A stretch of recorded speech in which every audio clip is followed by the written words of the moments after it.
What is up, everybody? Justin here with Ryan.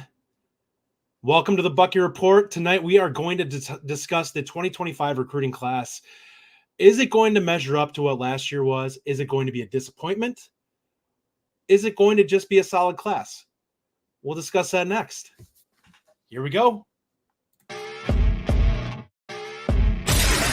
Welcome to the Bucky Report, your destination for all things Wisconsin Badgers. Authentic takes. Oh my God. Game analysis. Touchdown Badgers! Ring one up! And discussion from the fan perspective. Woo-hoo! Thanks for joining us and on Wisconsin. Once again, everybody, welcome to the Bucky Report. Once again, if you'd like to subscribe, follow us, feel free to click those links at the bottom on the YouTube. Otherwise, if you want to email us, go to thebuckyreport@gmail.com or on Twitter, Bucky Report JJ here, or you can go to the Bucky Report main account or Rajiv. Well, he's busy this evening, but he's not with us. But you can go to Ryan too and talk some Locked On. So Ryan, why don't you run down your stuff real quick before we hit it here?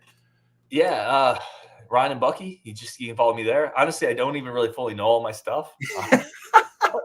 But yeah, Ryan and Bucky obviously do Locked On, so come check that out. We got a Discord that we're all active in. Justin's in there too. That's really a fun place to be. So wherever we can talk Badger sports, we tend to talk Badger sports, for better and worse. All right, so what we're going to hit up tonight, I've been going back and forth with some of the people on the Discord and also with Ryan a little bit on what I think of this 2025 class. There are some people that, quite frankly, are looking at the list for the 2025 recruiting visits, and they're underwhelmed. And I, for one, who have watched a ton of the film that we have going on here, and also, as in the past, you and I have watched the Paul Chris recruiting cycles, how many guys that we have come in that were like, meh, this, to me, is actually a pretty good group coming in.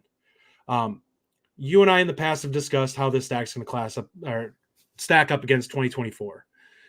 I think we're both in agreement. It's not going to have the star power quite that high a level of what 2024 was, because there's just some guys that had ceilings that were higher that we looked at, especially the offensive line class. I'm gonna be blunt. I think that offensive line class has a chance to be one of the best classes that Wisconsin's signed in a while. I look at that not by ratings, just strictly by the level of athleticism shown on film. There's some really good dudes coming into that class, and I think they're going to show out. And if they, knock on wood, nobody gets injured, I think the ceilings are super high on quite a few of those guys. Yeah, it's funny. I literally today did an offensive line preview show, which will drop tomorrow, but I said the same thing. I think that group of five coming in, I think there's three guys there that are potential stars, right? Yeah. With Corey, Martindale, and Haywood. And I think Coverly's already drawn some reviews. And Jensen's Jensen's like a prototypical old school Wisconsin right tackle. So yeah, I think that's a tremendous class, man, that they're bringing in. So that's a tough act to follow, bar none. Like, one of the things that I wanted to go in with this is I think people really need to understand not every cycle is the same. And people want to start looking at things strictly from a star value and look at it. And sometimes it's just not as deep of a class. And I look at it with this particular class, there's just not especially with some of the skill spots, running back's not that deep this year. I look at it and we went down and we absolutely crushed it. Like, we weren't going to beat the 24 class and what we did in that cycle for running backs. I mean, 2 4-stars and a guy that they really like in Atuka coming in. But even finding one guy that's going to be a stud would have been a tall ask. And let's look at this from the start of the season. We were looking at West was probably the number one guy. Isaiah West out of, was he New Jersey or was he Pennsylvania? He's Pennsylvania. He's a guy, I believe. I think he's a Pennsylvania guy. Yeah. I don't think he's a Jersey guy. And I watched his film early on in the cycle. I liked his film, but it was a step behind to me, Dupree and Jones. Atuka, obviously, I think we actually both agreed that he played up a little bit more than what he was actually rated as. So I kind of looked at that guy if he was our top guy to start and was kind of like, I like him, but I don't know if he's necessarily on par with what we just got. And he was one of the top guys. And that kind of tells you right from the get-go. there is not necessarily the level of depth at the skill spots in this particular class. Now, this is a really deep class for corner. I think you and I would agree with that. And we've kind of seen it earmarked already. We had a couple. We had unfortunately one of our targets come off the board today in Zay Gentry, who is committed to SMU. But I looked at this, and there's a lot of people that were getting upset about that fact that we didn't get him.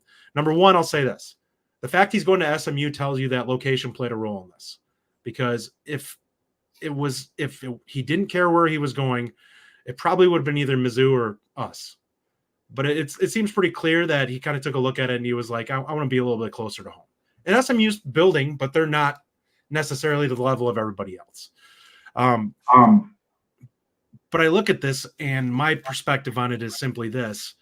We've got like 6 or 7 guys, I think, at the corner position that we have coming in for these visits that I think are pretty close. Like there's not a huge gap between them in terms of ability level. Yeah. Listen, Gentry, I think SMU has some money in spots too. We know the history there. So there's boosters there. I mean, we all know the death penalty history with SMU. There's money associated with that school. Spend money now. I think there's a combination of location and some NIL stuff there with Gentry. I like him a lot, but a guy like Rakeem Stroud, who we talked about, he's very similar. Another guy who's going to be coming up. I would also say this: if we're just talking cornerback specifically, they kind of crushed last year's class, right? Got a couple really, really good players. There's a lot of young talent in that secondary room, that cornerback room right now. It's not that you don't need to hit home runs every cycle, but I guess what I'm saying is if this is a B class at cornerback because of what you did last year, that's okay. You have to stack talent, but I think they have pieces in place for the next couple of years because of what they did last cycle. So I agree with you there wholeheartedly because of the fact that I looked at it like this. That room is going to get really uncomfortable shortly because there's a lot of bodies in there and there's a lot of young bodies that are in there that want to play. And we're going to hit a point here very quickly where guys are going to be like, I'm like, no disrespect to the guys in this class. I love Agard. I love Lucas. And I think we both agree that Snowden, if he can get his feet right, potentially has the highest ceiling out of anybody. Him and Lucas, you could probably flip back and forth on which one of them will be the best long term. But there's some freak shows in there already. And these guys coming in after behind them, they might be looking at it and be like, I got 3 years to sit here and wait for this guy to get done. Because these guys are good. I was going to say, the staff has also shown the ability, they'll target cornerbacks in the portal almost as much as any other spot. Right? They brought in 3 or 4 across 2 years. So I'm just not as worried, which sounds super weird as a Badger fan.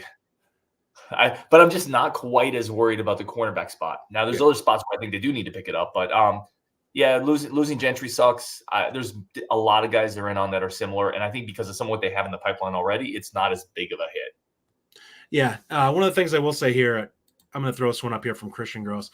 I'm surprised Notre Dame offer was committable for This is for Gordy Selfstead, committed to Notre Dame today. Much to my dismay, he was one of my favorite guys in this cycle.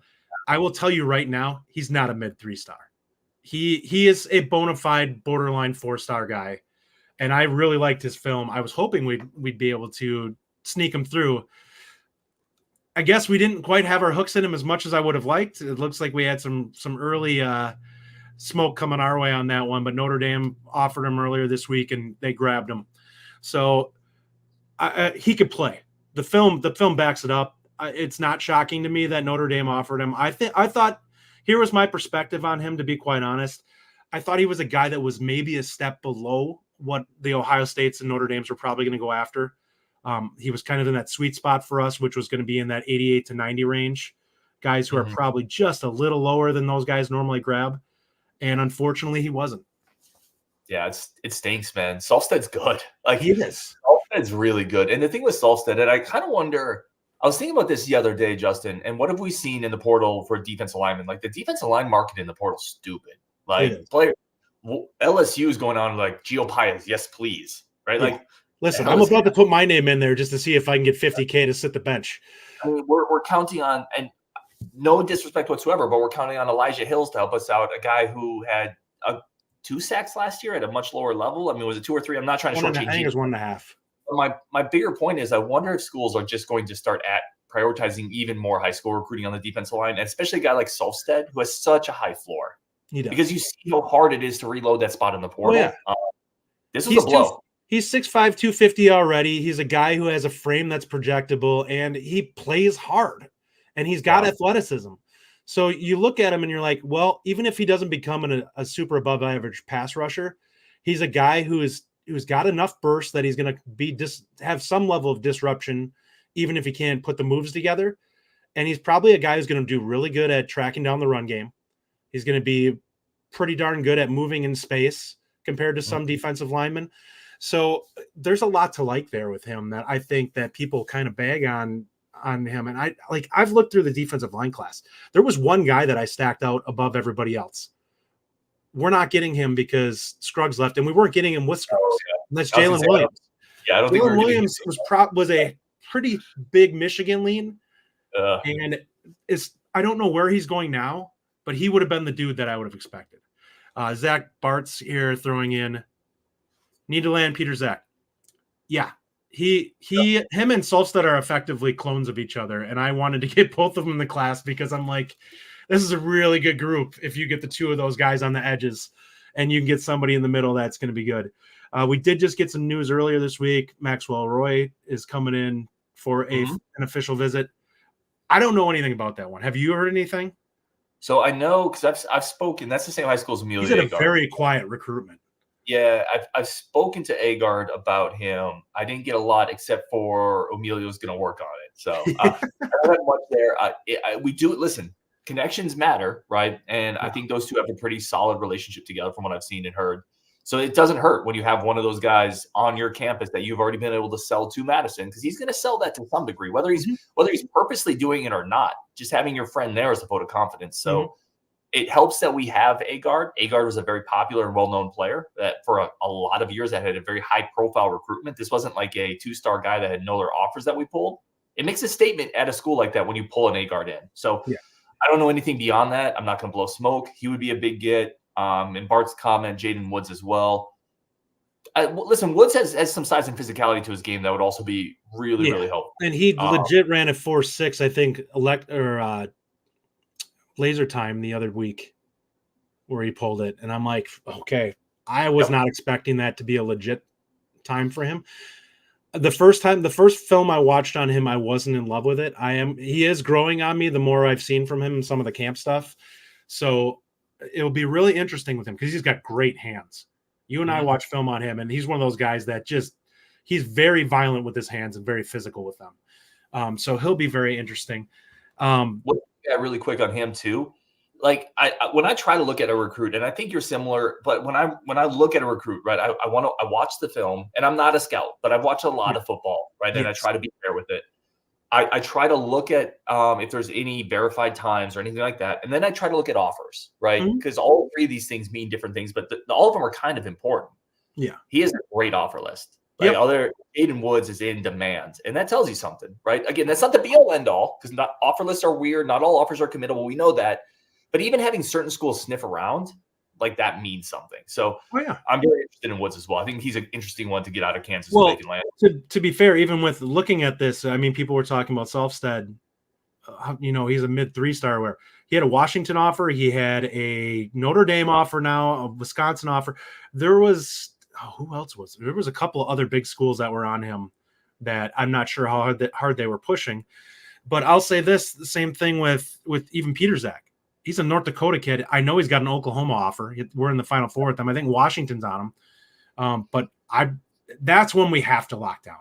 Like he's getting him is a big deal for us. And the Roy one, I look at that recruitment and I say, I haven't heard anything. And what I mean by that is he's got Ohio State and Michigan as part of his Final Four. And I haven't heard anything about them either. Like it's not like I'm hearing smoke saying that he's a lean towards either of those schools or even that they're prioritizing him, which makes it kind of an uncomfortable situation where it's also like, I don't know what to do with this. Like, what is this? I'll see if I can find anything more out there, but I think that dude's just really quiet. Like, I don't think he's, and that's what I think so too. I know he's got Rutgers as one of his Final Four, and that was, they've said that that's the school that he's probably had the closest connection with simply because they're nearest. So he's been there a few times. But obviously, I think we can all agree the other three schools are going to blow him out of the water when he gets to go to official visits. Yeah, but it's weird, right? Like any school that Gentry in his top list would have blown SMU out of the water as well. Like Wisconsin certainly would have, So that doesn't always mean the same for every recruit, right? Like every kid's different, every priority's different, and you never know, right? Like he might just want to stay close to home. He might want that comfort, and in that case, Rutgers under Shiano, they're going to be pretty good this year, actually. Like you can play decent football there, right, and stay closer to home and do just fine. Yeah. I'm going to throw this one up here from Bart's. Bama also in Peter Zach Final Four. Yeah. That's an interesting one because I don't know what to make of that. Now, I will say that they probably had him on their radar from Washington.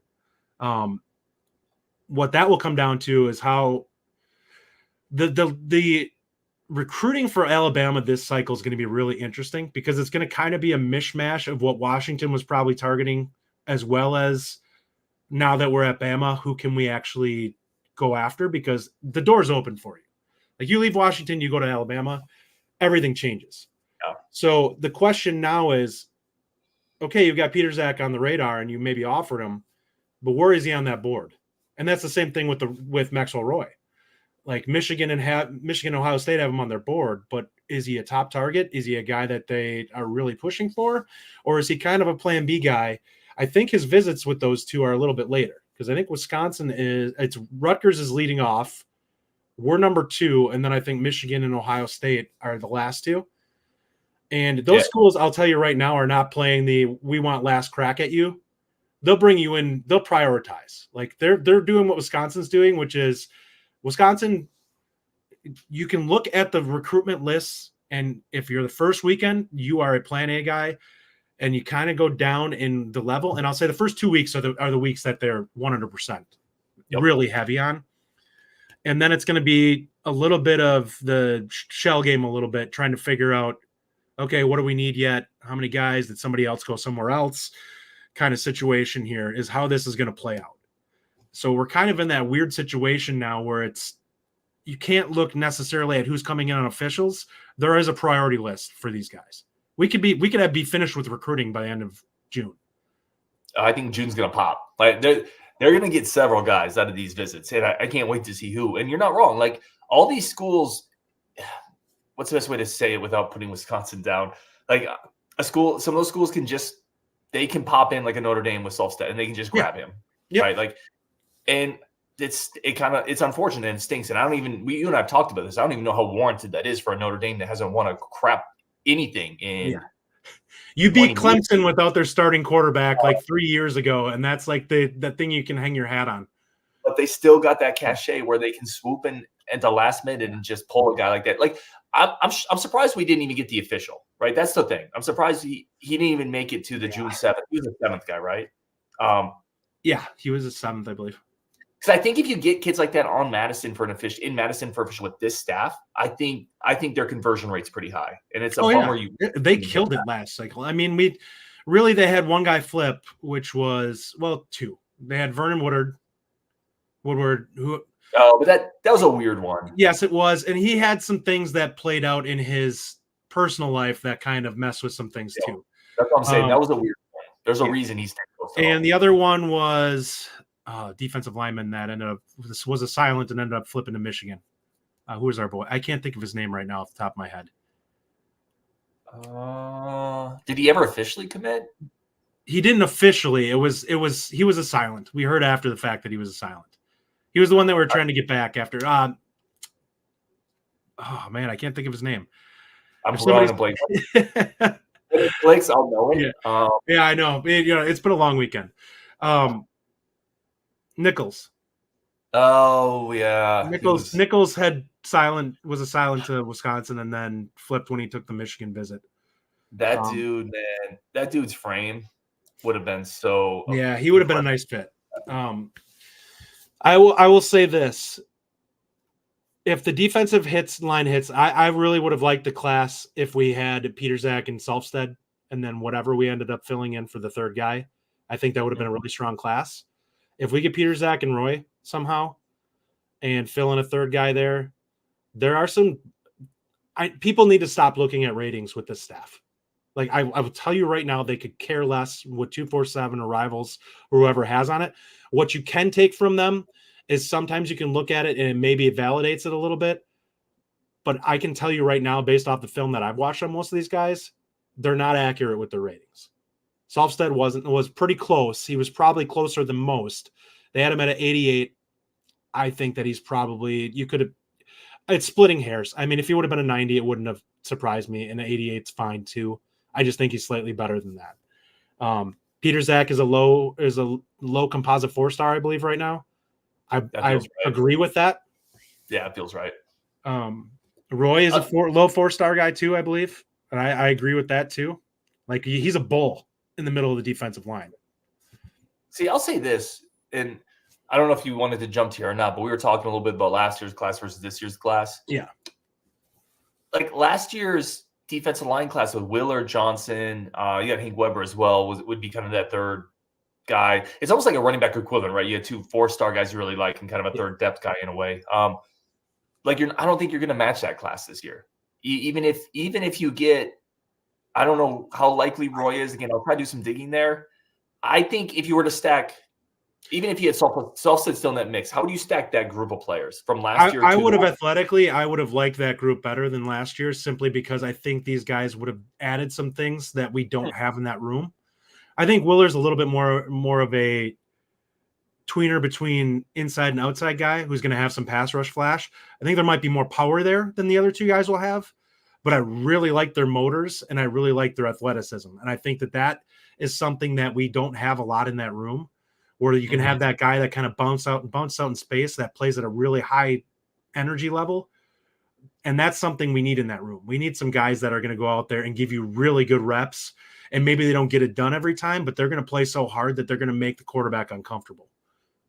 Yeah, it goes back to that meme too. Like, why not both? I think I like last year's group just a little bit more because I really have started to think Dylan Johnson might be the best out of this entire group. And that's fair. He has a chance. I think there's a chance he comes in as Keanu Benton this year. I think there is a non-zero chance that is a 3 years Guy Madison and off to the NFL as like a Keanu Benton type of power player in the middle, which, by the way, what would you say are the chances that he gets significant snaps this year? What give me a percentage?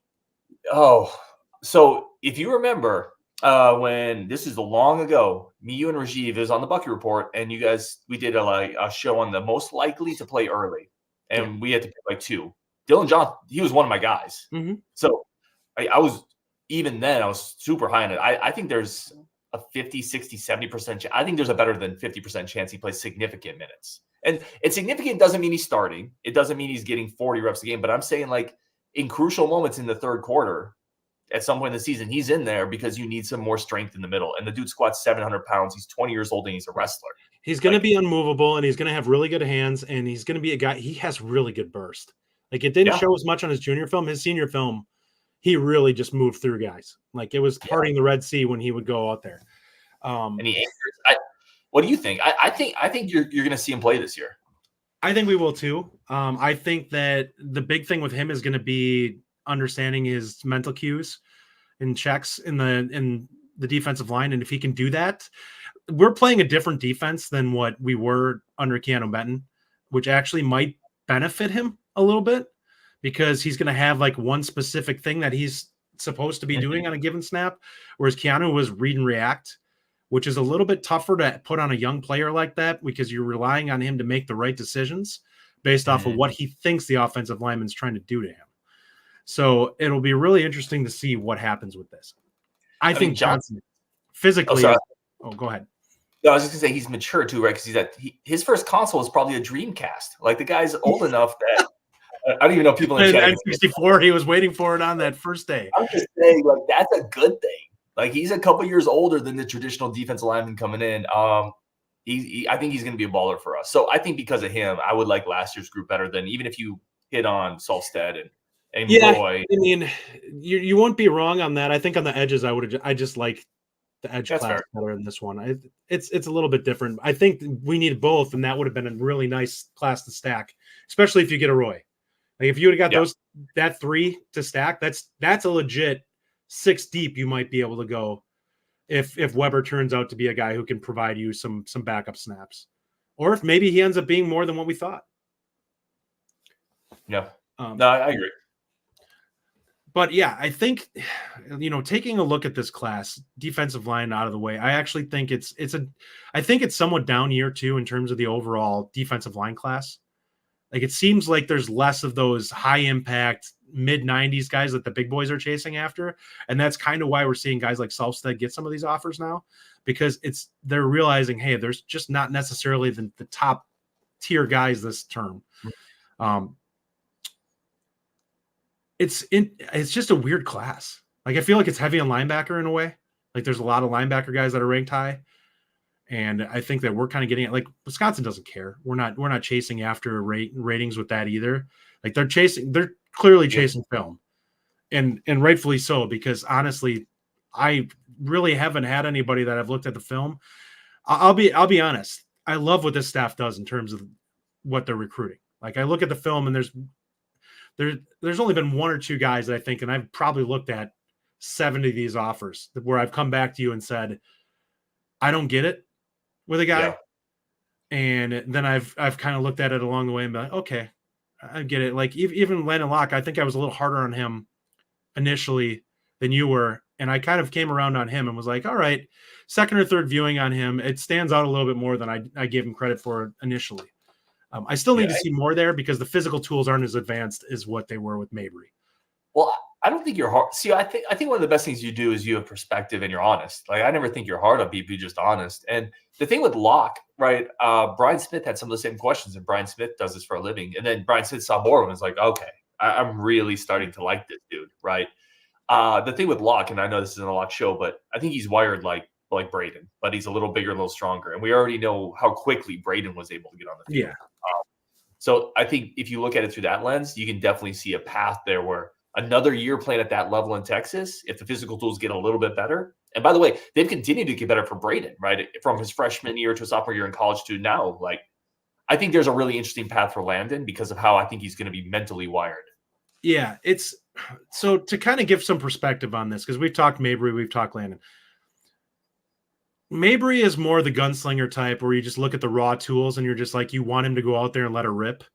And then Landon is kind of like the surgical guy. He's the Greg Maddux type quarterback where you're like, he's a step ahead on this and he sees some things and he's really accurate on some of his stuff. And really one of the few things that I said with regards to him is that his ball placement, he could use a little bit of work on, because some of his throws he's throwing to guys that are open that it's like, I want you to get that ball down and on the numbers, because if you do it, this guy's not getting touched. And that will come with time. Like, he's getting a ton of reps that he wasn't getting previously now that he's finally starting on this stuff. And that, like, his numbers this year might be incredible because last year they were pretty good and he played part-time. Yeah. Split reps. Really good quarterback coach too there. His head coach is really good with quarterbacks. I was talking to someone who grew up there with the Locks the other day, and I didn't even put that on the show, but that's the one thing he said. He said that's a great developer of quarterbacks at that high school. So look for another jump there, and I'm excited to see where that goes with him. Let me give you one area where I think this class, like, we're kind of just comparing and contrasting the classes. I think safety, right? Last year was kind of a black hole at safety for us. This year, Emmerich, I like. I think Remington Moss is a safety. You have Dean coming in. I still am not 100% sure where Scott plays, whether it's a big slot corner. Potentially he could shift around. Yeah, he could be. He seems kind of have that Austin Brown feel to him. Yeah, in there somewhere, right? But I think Moss is a safety. He could be a damn good one. I like the pieces they brought in safety, which last year, that's maybe one of the few areas that class didn't hit on. So right there, you're filling some holes. I will say I don't think this cornerback room is going to be as good as what we did last year, though. So it's like a little better here, but a little worse there. Maybe it comes out even. Yeah, it's going to be an interesting class. There's a lot of guys that I look at in this group that I think are going to potentially end up being in the 4-star discussion. I don't know if they're necessarily going to be locks for it. Like, listen, you and I went over last year's, and there's multiple guys that we're still kind of annoyed with that didn't get the rating that they felt that they should. Corey was one of them. I felt like his film was obviously a 4-star, and he didn't make that jump. I felt like on certain outlets that Agard should have been a 4-star for sure. Like, his film, the only thing you do not have on him is elite size. Like, if he was 6'1", he would be a prototypical guy that you're looking at and you're like, man, he's incredible. He doesn't maybe have the off the charts speed, but I bet you he's a 4.5 guy, and he does everything technically at a really high level and has very good short area quickness. So really the fact that he's 5'9" is really the only thing that is dragging him down. 5'9", 5'10". I don't know. He's somewhere in that range. Somewhere in there. He's a little bit of a shorter corner that has basically everything else you're looking for at that spot, including the offer list. He had like 38 offers. Like, it's ridiculous. He's got the best film I've ever seen from a corner, like dating back. Like, we could probably go back to the Jamar Fletcher days and start looking at guys. And for their high school film, it would not shock me if Agard's film is better in high school. Like, his film is that good. Yeah. Powerhouse program. Yeah. He was really good. So, I mean, if you really quickly just run through it, like, I don't think we're going to be as good at running back this cycle. Mm-hmm. I don't think we're going to be as good at tight end. I don't think we're going to be as good as offensive line. You don't think on tight end? I love. Did you look at Nizzy Davis's film? Well, I'll be completely honest. I think it's Nizzy Davis. I haven't seen his film yet. You need to look at that. And if we would end up somehow getting Marshall Pritchett back, or getting Pritchett's in play, that's different. Yeah, like Nizzy Davis. No, you need to watch Davis too. He has some wide receiver in his game, and he's a big boy. And in his blocking, he's a vicious blocker. There's a couple of plays where he just goes like a freight train and just blows people up coming around the edge. He has a chance to be an absolutely freak show for us. He's kind of a combination of Steck and Booker in a guy. Okay. I'll watch the film, and if Pritchett is back in the fold, the tight end that committed to North Carolina, who I absolutely love, he is so fluid. Is he a tight end to you? He's almost like he's a cross between the two. Like, if you had a really elite wide receiver and a tight end have a baby, that's what you have in Marshall Pritchett, because he moves like a wide receiver, but he's going to have a big enough frame to almost be a tight end. Like, he's going to be an H-back, but he's going to probably carry 240. It feels like a horror movie for a defensive coordinator. It is, because he is so smooth. Like, right? The tagline would be, in a world where a receiver and a tight end have a baby. Marshall Pritchett. Like, I love his film. So if you want to get him, maybe you get better at tight end. But either way, I don't think you're getting better at running back, offensive line. Yeah. I don't think you're not getting better at corner. So I do think this class probably falls a little short of last year's. I think that's fair. I just think that it's what this class needs, and I think there's a chance there's a lot of guys that end up being on the borderline of 4-star, and this is a great depth class. You might have a couple of guys that end up turning it up a notch once they get to college, but this is a class, there will definitely be people that play a lot with us. They just may not be stars, but they could be guys that are championship quality guys. So it'll be really interesting to see what ends up happening with this group. Just diving through the last couple position groups here, I'm trying to think of guys. Wide receiver, I think, honestly, is going to be a class. This class is going to be better, obviously, because we only had one guy last class. And I do think I really like Miller. I think there's a couple of guys that they're potentially looking at in this group. I really like Chandler when I took a look at his film. Hilton is another guy that has a chance to be a really good player here also, if they were to get him. And they just have a couple other offers that they have guys potentially coming in for. Allen is that other guy who's really physical. That would be really helpful. Yeah. If they're able to get him. They have the big kid who they just offered, who is going to be coming in on that first weekend too. I can't think of 6'3.5".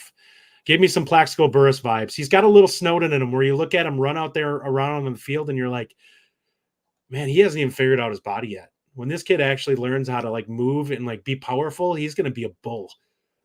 I'll have to find that offer. I'm curious. But yeah, I agree with you. I think receiver is definitely going to be better. I almost think Cam Miller or KBJ, depending on your flavor, they're kind of in the same tier. I think they're in the same. They're different players, but they're in the same relative tier to me. So if they add another body, I just think that you're getting potentially 3 guys that are going to help you in that room, and I think at least a couple of them are going to help on the outside, which is what we badly need right now. Because they need somebody to hit on the outside. They need somebody that can get you 40 catches on the outside or 50 catches and be quality. I don't mean just get 40 catches. I mean somebody that can go out there and get you 40 catches for 750 yards. Something like that, where they can be a deep threat. Agreed. That's facts. All right. And then, hey guys, we're gonna finish this one up here quick here, but we're gonna touch on one last thing real quick. Ryan, it's back. It's back. EA Sports College Football 2025.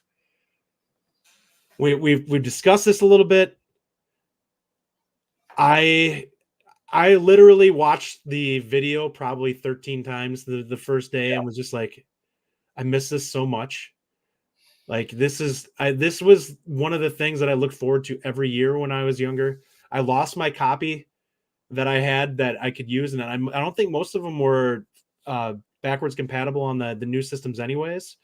So it's like I didn't have Xbox 360 anyway. And it's like, man, I didn't have anything to play it. So like I don't like Madden. I'm one of the people that's out on Madden. It doesn't work for me. I don't like the sight lines that they put on it. It's a narrower field of view compared to the college game where they give you that wide open view and you can kind of see everything. The hashes are wider.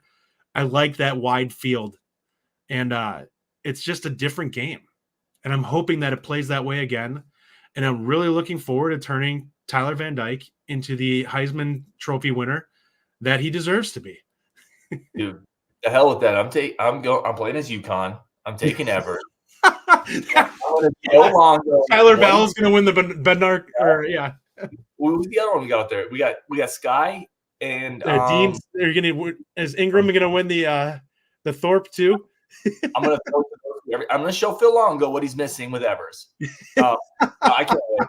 I'll say this because I hear a lot of people really worried about EA Sports messing this up because they've taken Madden in a certain direction. I haven't played Madden in a long time. Yeah. They're different development teams, number one, which makes a difference. They better not mess it up, Justin, is what I'm saying. They had better not mess this up because people have been waiting for a decade. I think they realize they're better to err on the side of caution and do things in favor of the fans than to go too far the other way and alienate everyone with a new product. Like you have to have something quality that people do not hate, which is why I'm glad they took the extra year to kind of get this figured out. Mm-hmm. Because if they would have rushed it out and would have been one of those things where it's like a lot of games that come out nowadays, they're like, well, we'll just keep hitting them with updates. And if it was broken from the start, we would hate it. Yeah. One thing I will mention out here, and we've talked about it already, the league for the Discord. We're going to figure out, and what I think we need to do is I think we need to have 2 leagues. I think we need to do relegation if we have to do this initially. The first year will be simply to figure out who the best teams are. And then from there, we go forward. The bottom teams drop into the bottom league, and we'll just go from there. And you're going to get shifted around based on what it is. We'll do 2 different 32-team leagues. I think we can figure that out. That would be amazing. But we'll figure out what system to do for everything with that.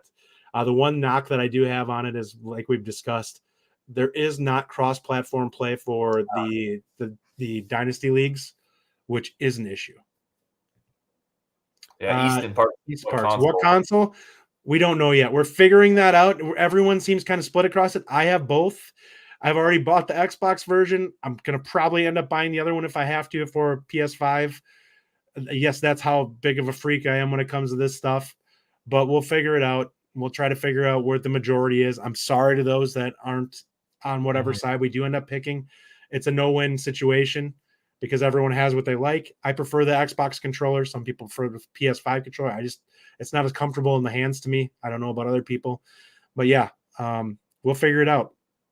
So with that really quick, we got to figure out how we're going to divvy up teams too. Like you're not going to be able to pick Bama, right? Or I think we need to go group of 5. We'll do that right from the start. And that's where we're going to start. And then if you get promoted to a new job, so be it. You earn the right to go to the bigger school, and wherever you get offered, you get offered. I don't know how that will work in the context of having a bunch of people that are human players in a situation like that. If multiple people will end up getting offered by the same school, that'll be really weird. I don't know how this works. Maybe the person who's logged in at the time gets it. How bad would that suck? Somebody gets offered Bama and everyone else is like, oh, you missed out on Bama. You get Tulane instead. Like, son of Northern Illinois. By the way, Bama took your roster in the portal. I don't know. It's going to be a bit of a learning experience. But we'll figure it out, and it'll be friggin' awesome. But all right, on that note, guys, we're going to go ahead and call it.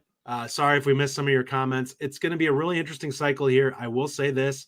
People that are going to be hard on this staff, they're wrong. This is going to be a good group of recruits. I'll tell you that right now. There's nobody that I've seen on our list that I look at and I'm like, this was a mistake. Everyone has good film. Really what we're looking at here is this guy going to be a solid player, or are they going to be somebody that's amazing? And that's where a lot of these guys are going to be somewhere in between that. So one thing I will say, this staff is not missing on a lot of guys. And I will stick with that until we see somebody that honestly, I look at them like, I just don't get it. But right now, I think that we're in a really good place. And going forward, I think we're finding a really high baseline for this staff when it comes to recruiting classes. Any thoughts from you, Ryan? No, I think like this staff has raised the floor and the ceiling on recruiting simultaneously, which is super interesting to me. Now, I will say, like, you got to keep doing it. Yep. I have no reason to need a few winning seasons, because that can give you an opportunity to even take it to the next level. That's where we're getting stung right now. Us losing on Selfstead to Notre Dame. If we had finished 10-2 last year and we're borderline playoff team, they're not probably taking Selfstead away from us. They're going to, or at least he makes it to our official visit. Yes, right? We get the official visit and get a chance to try and win that battle. That's the difference between where we are right now and where things are going to change in the future. We're probably not taking players from Ohio State, but we may have a guy that they're not necessarily wooing from the get-go. That's like a plan B for them. That's still a really, really good player that we're able to take away because they didn't give enough attention to. That's where you want to get to. Like a certain safety in this year's cycle. Yeah.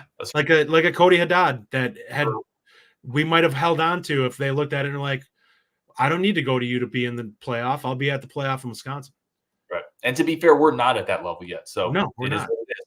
The roster need to be rebuilt. So that's the difference between Notre Dame and when I look at Marcus Freeman and I look at Luke Fickell. Luke Fickell had to rebuild this roster. Marcus Freeman walked into a freaking store of 4 stars that he's looking at that, to be quite frank, he's been bad for what they have for talent in that room based off the schedule that they've been playing. So I'm not super high on him, and I think that if he doesn't prove it this year, he's probably going to be on the hot seat. You don't get to keep finishing 9-3 with that roster playing in the ACC. It's just not very good. All right. Well, on that note, guys, thanks for listening. If you disagree with me, feel free to leave a comment. If you agree, feel free to say something there too. I like having people agree with me. I like more when people disagree with me and then I get to argue with them a little bit. I'm not above it. It will happen. I'm human. But on that note, thanks, Ryan, for joining us. And thank you guys for listening. Anytime, man. Anytime you want to come by. All right. Later, guys. Peace. You have a good night. Thank you for listening. If you enjoy the show, subscribe to our YouTube channel at The Bucky Report or The Bucky Report Podcast from wherever you get your content. Until next time, on Wisconsin.